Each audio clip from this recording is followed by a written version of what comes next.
I guess the real big question that I have is, what are you seeing in terms of the supply that's going to make this possible? Because the last thing that we want to see is what we saw back in January and February, where we had just people on top of people trying to make appointments. So what is so different right now that is going to make this possible 3 weeks from now to open up the pool to everybody?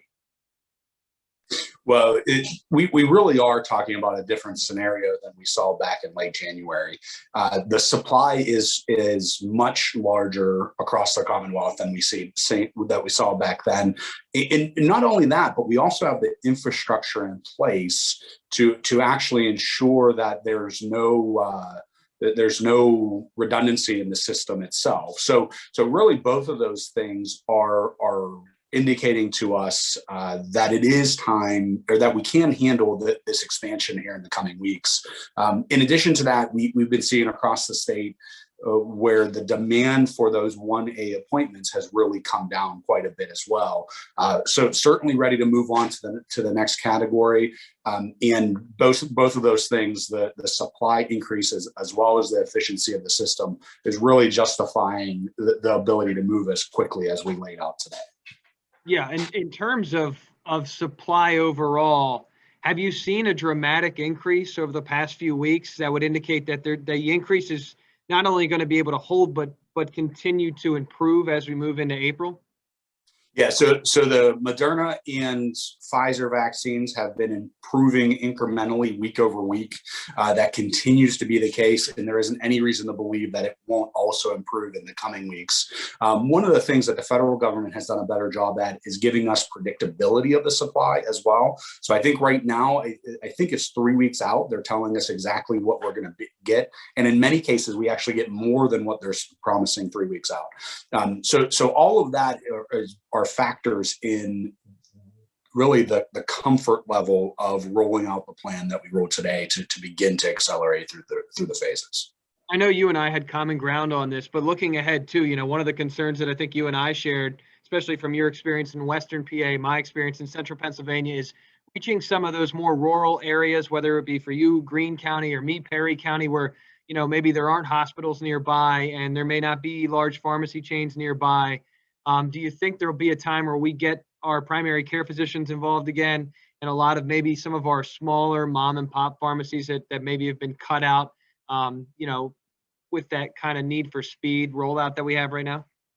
Absolutely. I definitely think that is the end goal we're getting to, we're moving towards. Eventually, we will get to the point where the COVID-19 vaccine is rolled out and delivered just like any other vaccine. You go to your local pharmacist to get the flu vaccine, you go to your local PCP to get the flu vaccine. Eventually, we'll get to the point that the COVID-19 vaccine is the same thing. In the coming weeks, we do still anticipate being able to expand that provider network. Right now, as you indicated, some of those local, especially the independent pharmacies, which don't have as high of a volume, have really been put in a situation where they've been told to wait for additional allocations of vaccines.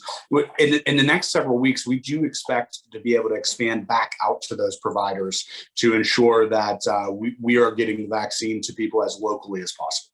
Look, when you came on board, I think it was, correct me if I'm wrong, mid-February, things were not going well. Do you feel a lot better about Pennsylvania's vaccine rollout now that you've been involved with it for 2 months? I do. I think we've made huge improvements since the formation of the legislative task force, and we've seen our rankings across the nation go much higher. I think we started at 49th out of 50, and we're, as of yesterday, I didn't look today, but as of yesterday, we were 21st in the either one or two, depending on which statistic you're looking at, as far as the 10 largest states. So we've made huge improvements over the efficiency, in just the overall process of distribution and of the vaccine. But don't get me wrong. I mean, we still got a ways to go. There's still mistakes that we've made along the way that we have to correct. And we need to also ensure that the vaccine is just simply available if you're interested in getting it. And you shouldn't have to drive an hour or two to do so. So those are all still goals we're trying to get to. We still got a lot of room to improve. But yeah, absolutely, we've made huge improvements over the past 2 months, and I really think this task force and the improvement that we've seen across the vaccine space is a testament to just what can actually get done when you work in a bipartisan, across branches of government manner. And it just shows the strength of what we can do when we work together.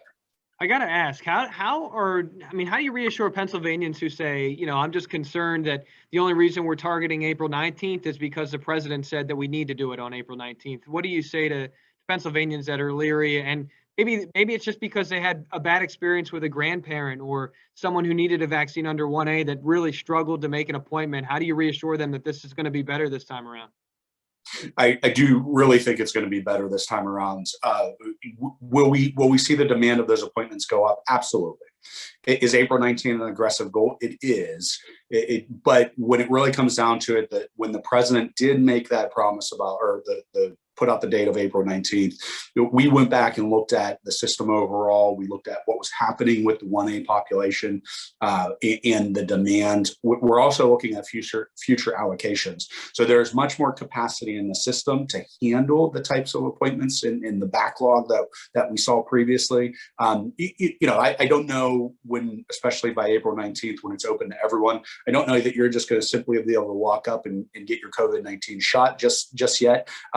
But there also shouldn't be a 2-month waiting period to even hear when your appointment's going to be. So I think we're going to be somewhere in the middle there. You're probably getting an appointment scheduled within a reasonable amount of time and to know when you're going to get the vaccine. But like I said, we're making huge improvements week over week on the overall status of the rollout, and we're really not that far off to where the supply isn't the issue at all. We expect, somewhere towards the end of the month, the supply is going to be abundant enough that pretty much anybody who wants it, it's going to be available.